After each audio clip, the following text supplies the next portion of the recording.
Hello students, आप सभी का आज की इस क्लास में बहुत बहुत स्वागत है। बच्चों, आज की क्लास बहुत इम्पोर्टेंट होने वाली है। आप सभी ध्यानपूर्वक सुने और समझने का प्रयास करें। आज हम आपके लिए कंडीशनल सेंटेंस लेकर के आए हैं। कंडीशनल सेंटेंस क्या होता है? काफ़ी लोग इस पर कंफ्यूज रहते हैं कि हम कंडीशनल सेंटेंस को कैसे समझें, कैसे जानें, इसको सॉल्व कैसे करें, क्या होता है कंडीशनल सेंटेंस। तो बच्चों, आज हम आपको कंडीशनल सेंटेंस के अबाउट टीच करने जा रहे हैं। आप ध्यानपूर्वक समझने का प्रयास करें। आइए देखते हैं बच्चों, कंडीशनल सेंटेंस मीन्स शर्त वाली वाक्य। कंडीशनल सेंटेंस मीन्स शर्त वाली वाक्य। मैंने आपको बताना चाहा है जिन वाक्यों में कोई शर्त अर्थात कंडीशन पाई जाए, कोई ऐसा सेंटेंस हो, कोई ऐसा वाक्य हो जिसमें शर्त पाई जाए, कंडीशन पाई जाए, उसे कंडीशनल सेंटेंस कहते हैं। सिर्फ इतना ही आपको जानना है और समझना है। यदि किसी वाक्य में शर्त का बोध हो तो वो कंडीशनल सेंटेंस होता है। ऐसे वाक्यों के दो भाग अर्थात टू पार्ट्स होते हैं। एक भाग में यदि और अगर का प्रयोग होता है और इससे शर्त कंडीशन का बोध होता है। आप समझ लें कि यदि कोई कंडीशनल सेंटेंस दिया गया है दो, और वो सेंटेंस में दो पार्ट होंगे, दो भाग होंगे। एक भाग में यदि या अगर लगा होगा, यदि शब्द और अगर, ये दो शब्द उसमें लगे होंगे। तो जिसमें यदि और अगर लगा है तो उस वाक्य से शर्त का बोध होता है, कंडीशन का बोध होता है। और वाक्य के दूसरे भाग में परिणाम अर्थात रिजल्ट का भाव प्रकट होता है। वाक्य के बीच में तो या तब आता है। अब एक बार आप स्पष्ट क्लियर रूप से समझ लें। यदि एक सेंटेंस दिया हो, उस सेंटेंस के दो पार्ट हों, दो भाग हों। पहले पार्ट में यदि या अगर शब्द सबसे पहले आया है तो उस वाले सेंटेंस से कंडीशन का बोध होगा। वो सेंटेंस कंडीशन को एक्सप्रेस करेगा, व्यक्त करेगा। और जो दूसरा भाग होगा वाक्य का, उससे रिजल्ट परिणाम का बोध होगा। पहले सेंटेंस का परिणाम क्या है, दूसरे वाले सेंटेंस से ये बोध होगा। तो आपकी समझ में इतना आ गया होगा। अब हम कंडीशनल सेंटेंस का फर्स्ट रूल आपको बताएंगे। जब कोई वाक्य यदि से शुरू हो, जब कोई वाक्य ऐसा कोई सेंटेंस हो और वो यदि से शुरू हो, किससे? यदि से। और दोनों उपवाक्यों के अंत में, दोनों उपवाक्यों का मतलब दोनों क्लॉजेज अर्थात वही दो सेंटेंस का एक सेंटेंस होगा। उसी को हमने कहा कि दोनों उपवाक्यों अर्थात पहला उपवाक्य क्या होगा? सबऑर्डिनेट क्लॉज होगा और दूसरा उपवाक्य क्या होगा? वो प्रिंसिपल क्लॉज होगा। बच्चों, प्रिंसिपल क्लॉज का मतलब होता है प्रधान उपवाक्य। सबऑर्डिनेट क्लॉज का मतलब होता है आश्रित उपवाक्य। जो किसी के ऊपर आश्रित हो, निर्भर हो, वो सबऑर्डिनेट कहलाती है। और जिसको किसी से कोई हेल्प नहीं लेना पड़ता है, जो अपने आप में ही सक्षम होता है, पूर्ण होता है, किसी पर डिपेंड नहीं रहता, निर्भर नहीं रहता, वो प्रिंसिपल क्लॉज कहलाता है। इन वाक्यों में दोनों क्लॉजेज मिलेंगी, सबऑर्डिनेट क्लॉज और प्रिंसिपल क्लॉज। लेकिन आप साधारण सी सिंपल सी भाषा में हिंदी में ही आप समझने का प्रयत्न करें।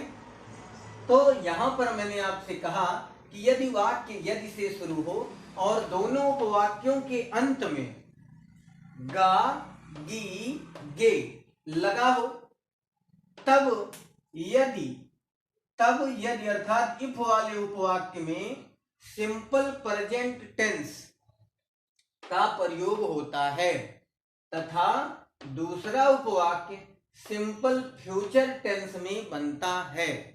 ये बात आपके समझ में आ गई होगी। बच्चों, इफ के स्थान पर अनलेस का यूज करने के लिए एग्जाम्स में, बोर्ड एग्जाम्स में काफी खूब आता है और भी विभिन्न प्रकार के एग्जाम्स में इनका यूज काफी देखने को मिलता है। लेकिन यदि आप इनका हिंदी नहीं समझ पाते हैं तो आपको इनका यूज करने में आपको बहुत परेशानी होती है। और आज के इस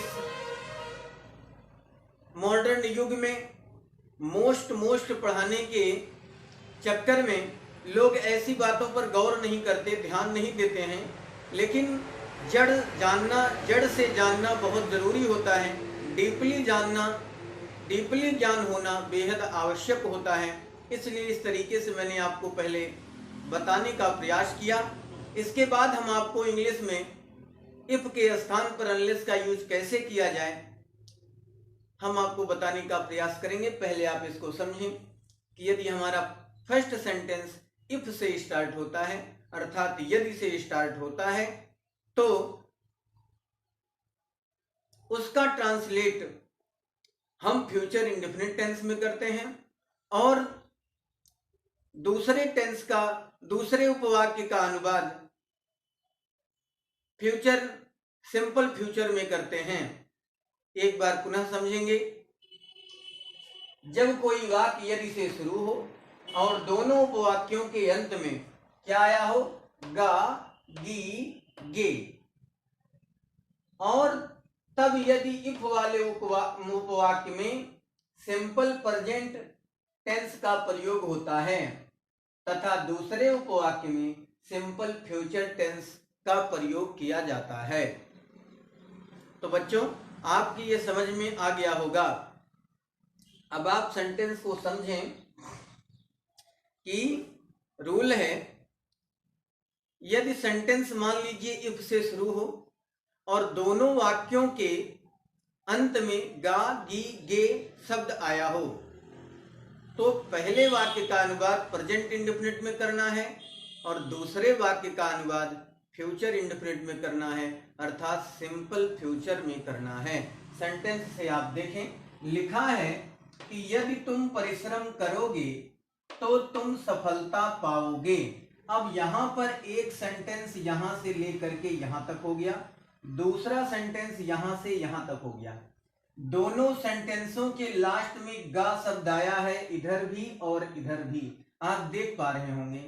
और वाक्य हमारा यदि से शुरू है, वाक्य हमारा यदि से शुरू है। तो मैंने रूल में लिखा कि यदि वाक्य इफ से शुरू हो या यदि से शुरू हो तो दोनों उपवाक्यों के अंत में गा गी गे लगा हो।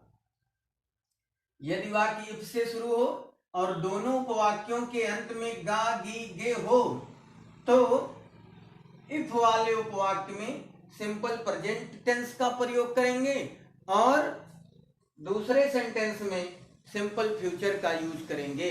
अब यहाँ पर लिखा है यदि तुम परिश्रम करोगे, इसमें शर्त दी जा रही है क्या कि यदि तुम परिश्रम करोगे तो परिणाम क्या होगा परिश्रम करने का, तुम सफलता पाओगे।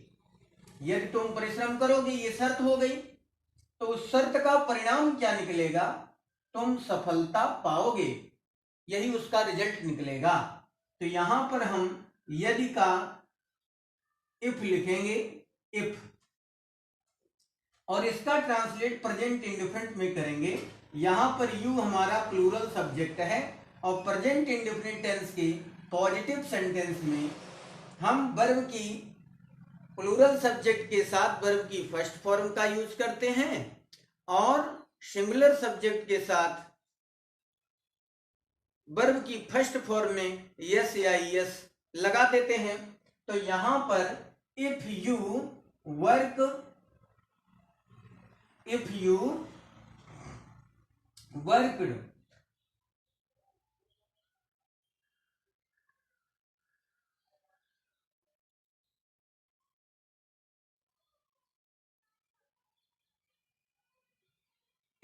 वर्क हार्ड, कॉमा, इस तो की अंग्रेजी के लिए हमें कॉमा का यूज करना पड़ता है। तो यहां पर आपको नेक्स्ट सेंटेंस में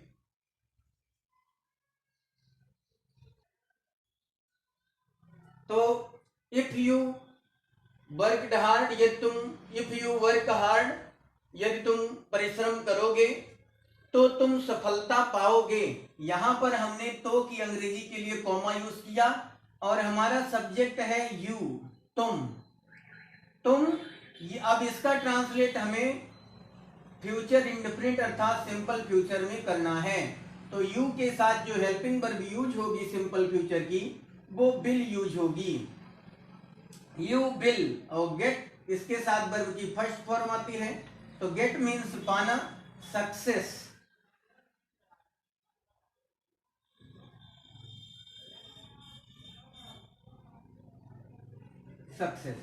इस तरीके से आप बनाएंगे। नेक्स्ट है यदि आज वर्षा होगी तो हम कॉलेज नहीं जाएंगे। यहां पर यदि आज वर्षा होगी, आप देख पा रहे हैं शर्त है कि यदि आज वर्षा होगी तो हम कॉलेज नहीं जाएंगे। यहां पर गा शब्द इस वाक्य में भी आया और दूसरे उपवाक्य में भी आया। ये हमारा प्रिंसिपल क्लॉज है और ये हमारा सबऑर्डिनेट क्लॉज है। तो यहां पर हमें इफ शब्द की अंग्रेजी, यदि की अंग्रेजी इफ यूज करना है। इफ के बाद हमें इसका ट्रांसलेट करना है प्रेजेंट इंडेफिनिट में। तो यहां पर वर्षा होगी तो हमें इट का यूज करना पड़ेगा, it. If it rains today,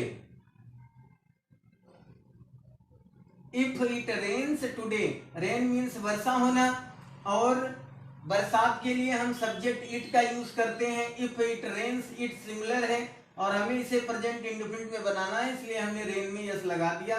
if it rains today, comma. अब हम कॉलेज नहीं जाएंगे, कॉमा लगाया गया तो की अंग्रेजी के लिए। हम कॉलेज नहीं जाएंगे तो बी, और बी के साथ हेल्पिंग वर्ब शैल यूज की जाती है फ्यूचर सिंपल में। तो we shall not go to college, we shall not go to college. Next है अगर तुम अपना पाठ याद करोगे तो सब अध्यापक तुम्हें प्यार करेंगे। यहां पर गा शब्द इधर भी आया और गा शब्द इधर भी आया। तो जब दोनों फ्यूचर हैं, इसको आप यूं कह सकते हैं कि ये इफ का फ्यूचर है। तो अगर तुम अपना पाठ याद करोगे, यहां पर अगर शब्द आया और आपको इसके लिए इफ का यूज करना है। इफ यू प्लूरल सब्जेक्ट है, इसलिए याद करना में हम फर्स्ट फॉर्म लगाएंगे। इफ यू लर्न, क्या लर्न, योर लेसन। यू के साथ अपना अपनी अंग्रेजी your lesson. If you learn your lesson, तो की अंग्रेजी के लिए कॉमा। ऑल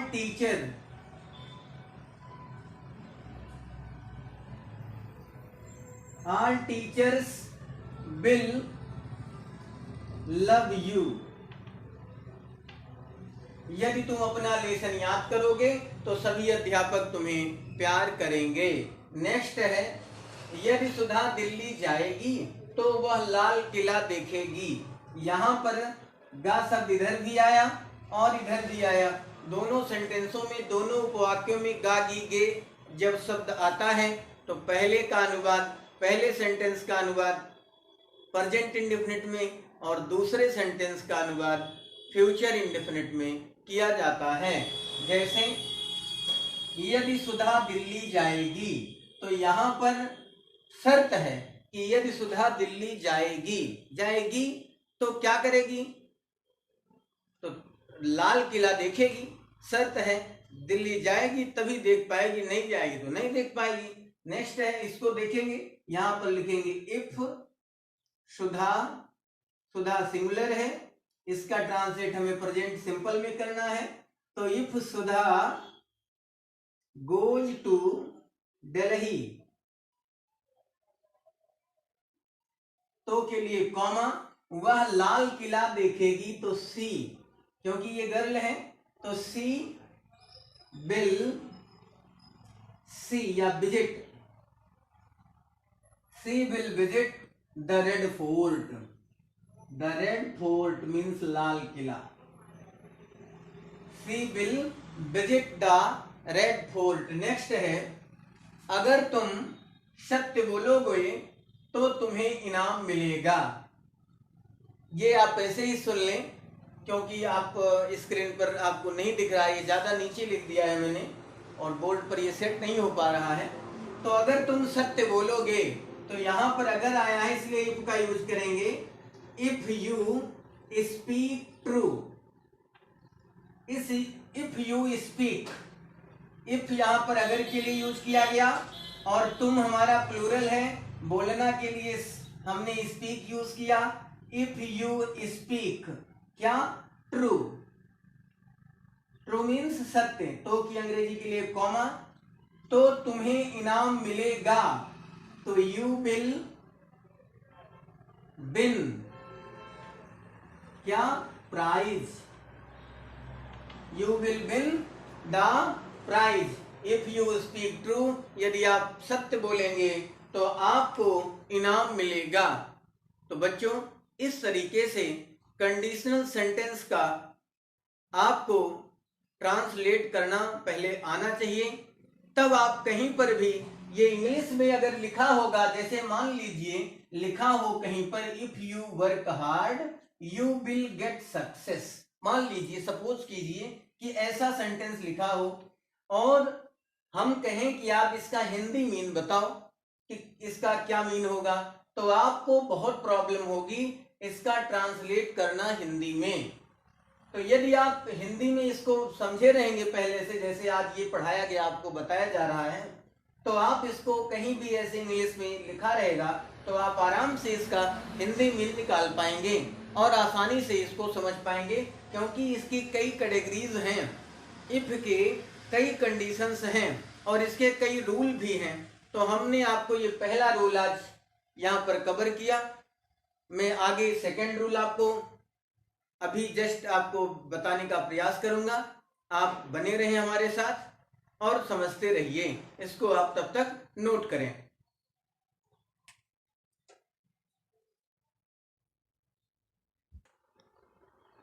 तो बच्चों, आइए हम अब कंडीशनल सेंटेंस के सेकंड रूल के विषय में देखते हैं। रूल नंबर 2 है कि जब कोई वाक्य यदि, अगर, यदि या अगर से प्रारंभ हो और दोनों उपवाक्यों के अंत में ता, ती, ते लगा हो और उस वाक्य में ऐसी शर्त का बोध हो जिसकी पूर्ति की संभावना न हो, तथा दूसरे वाक्य में ऐसे परिणाम का बोध हो जो संभव न हो, तो ऐसे वाक्यों में आई, ही, सी के साथ प्लूरल हेल्पिंग वर्ब का यूज किया जाता है, अर्थात वर्ब का यूज किया जाता है। बच्चों, मान लीजिए किसी सेंटेंस में, कंडीशनल सेंटेंस का पहला, सबसे पहले यदि या अगर शब्द आए कंडीशनल सेंटेंस में और उन सेंटेंसों के अंत में ता ती ते दोनों उपवाक्य हों और वाक्य के दोनों भाग के अंत में ता ती ते ये शब्द आए और उस शब्द उन वाक्यों में ऐसी कंडीशन का बोध हो, ऐसी शर्त दिख रही हो, ऐसी शर्त का बोध हो रहा हो जिनकी पूर्ति की संभावना ना हो, अर्थात वो मात्र एक कल्पना हो, मान लीजिए काल्पनिक हो वो बातें, तो वहां पर क्या करते हैं, ही सी इट आई के साथ वर का यूज किया जाता है और सेकंड जो दूसरा भाग है वाक्य का उसका ट्रांसलेट करते वक्त वुड हेल्पिंग वर्ब का यूज करके वर्ब की फर्स्ट फॉर्म का यूज किया जाता है। ये कंडीशनल सेंटेंस का सेकंड रूल है। अब इसका स्ट्रक्चर आप देखें तो पहले आपको इफ लिखना होगा, इफ माने यदि या अगर, फिर आपको सब्जेक्ट लिखना होगा, फिर आपको वर लगाना होगा सभी के साथ, फिर नाउन या एडजेक्टिव जो कुछ भी होगा, चाहे नाउन हो या एडजेक्टिव हो, संज्ञा हो या विशेषण हो, फिर तो या तब की अंग्रेजी के लिए कॉमा, फिर आपको सब्जेक्ट, फिर वुड, फिर वर्ब की फर्स्ट फॉर्म लगाना होगा। जैसे पहले सेंटेंस में यदि मैं भगवान होता तो संसार को सुखी बना देता। अब एक बात तो यही क्लियर हुई कि ऐसी कल्पना की गई, ऐसी शर्त व्यक्त की गई जिसकी पूर्ति की संभावना ही नहीं है और उसके दूसरे वाक्य में ऐसा परिणाम दिया गया है वो भी इम्पॉसिबल है। जैसे यदि मैं भगवान होता, तो पहली बात भगवान तो होना ही मुश्किल है, दैट इज इम्पॉसिबल, एक कोरी इमेजिन है, कल्पना है। यहाँ पर संसार को सुखी बना देता, अब संसार को कौन सुखी बना पाएगा। इस तरीके से अगर ऐसे सेंटेंस दिए हों, सेंटेंस के शुरुआत में यदि शब्द आया हो और सेंटेंस के लास्ट में ता ती ते शब्द आए हों, तो आपको इसी स्ट्रक्चर का यूज करना होगा जो आप देख पा रहे हैं। तो यहाँ पर सर्वप्रथम आपको लिखना होगा इफ आई, सब्जेक्ट हो गया आपका। अब यहाँ किसी भी सब्जेक्ट के साथ आपको वर यूज करना है। इफ आई वर क्या, इफ आई वर गॉड, तो की अंग्रेजी के लिए कॉमा। अब कौन बना देता संसार को सुखी, तो यही मैं शब्द ही संसार को सुखी बनाता। तो यहां पर लिखना होगा I would make the world happier, I would make, I हो गया सब्जेक्ट, वुड हो गया हेल्पिंग वर्ब, और यहां पर वर्ब की फर्स्ट फॉर्म बनाना, तो मेक मीन्स बना देता, क्या बना देता, हैप्पियर बना देता। Make happier. नेक्स्ट है यदि वह बहादुर होता तो वह शेर को मार देता। अब बताओ, यहां पर भी एक कल्पना ही की गई कि यदि वह बहादुर होता, पहली बात तो बहादुर है नहीं, और कहा भी गया कि यदि वह बहादुर होता तो शेर को मार देता। तो यहां पर आपको लिखना होगा इफ ही वर ब्रेव, यदि वह बहादुर होता, तो की अंग्रेजी के लिए कॉमा, वह शेर को मार देता। तो यहां पर आपको लिखना होगा he would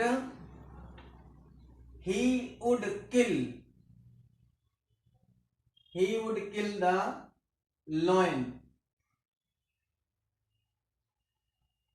he would kill the lion, यदि वह बहादुर होता तो वह शेर को मार देता। यहां पर कल्पना की गई है और ऐसी शर्त का बोध है जिसकी पूर्ति की कोई संभावना नहीं है। तो आप नेक्स्ट देखें, यदि वह वहां होता, यदि वह वहां होता, तो if he were there, if he were there comma, उसे इनाम मिलता, तो ही वुड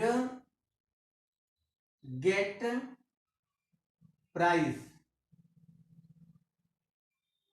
तो उसे इनाम मिलता। If he were there he would get prize. Next है, यदि मैं एक राजा होता तो मैं महल में रहता। यहां पर कल्पना ही की गई है, तो यहां पर लिखना होगा if I were uh king. यदि मैं एक राजा होता, कॉमा, तो की अंग्रेजी के लिए I would live in palace.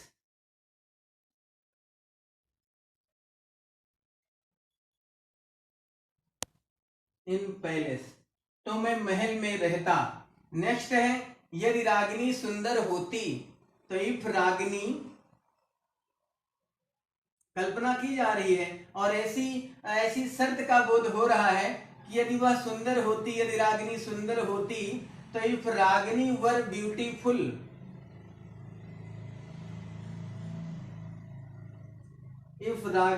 Beautiful, comma, तो सोहन उससे शादी करता। तो सोहन वुड मैरी